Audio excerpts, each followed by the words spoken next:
Safari app ကို Pro ကြကြအသုံးပြုနိုင်မယ့်နည်းလမ်းလေးတွေကိုမျှဝေပေးချင်ပါတယ်။ iOS 15ကနေစတင်ပြီး update feature တွေများစွာပါဝင်လာတဲ့အထက်က feature အသစ်တချို့ကိုပြပြပေးမှာဖြစ်ပါတယ်။ Safari ရဲ့ search bar ကိုအပေါ်အောက်နေရာပြောင်းလို့ရနိုင်ပါတယ်။ Settings Safari tab ထဲမှာ tab bar သို့မဟုတ် single tab ဆိုပြီးပြောင်းလို့ရနိုင်ပါတယ်။ပုံမှန်အသုံးပြုနေကြ single tab နဲ့မတူပဲ tab bar မှာရနိုင်တဲ့ feature လေးတွေကတော့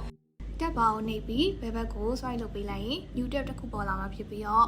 tab ချင်းပြောင်းဖို့အတွက်ကလည်း tab bar ကိုနှိပ်ပြီးဘယ်ဘက်ကို swipe လုပ်ပေးလိုက်အောင်ပါပဲ။ tab တွေ refresh လုပ်ရှင်နေဆိုရင်အပေါ်ကနေအောက်ကို swipe down လုပ်ပေးလိုက်ပါ။ website တွေကို scroll လေးလုပ်နေတဲ့အချိန်မှာ search bar က minimize ဖြစ်နေအောင်တွေ့ရမှာပါ။နောက်ထပ်နည်းလမ်းတစ်ခုအနေနဲ့ tab group တွေပြုလုပ်လို့ရနိုင်မှာဖြစ်ပါတယ်။ tab group ပြုလုပ်ဖို့အတွက် search bar အောက်က tab icon ကိုနှိပ်ပါ။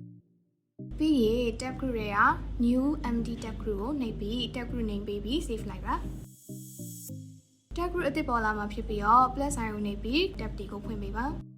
။ကိုလှုပ်ထားခဲ့သမျှ group တွေကို tab group section ထဲမှာတွေ့ရမှာဖြစ်ပါတယ်။ tab group တွေဖြတ်ချင်တယ်ဆိုရင်လည်းဘယ်ဘက်ကို swipe လုပ်ပြီးတော့ဖြတ်လို့ရနိုင်တယ်လို့ tab group name တွေကိုလည်း edit လုပ်နိုင်အောင်ပါ။ကြည့်ရှုပေးတဲ့အတွက်အားလုံးကိုကျေးဇူးတင်ပါတယ်ရှင်။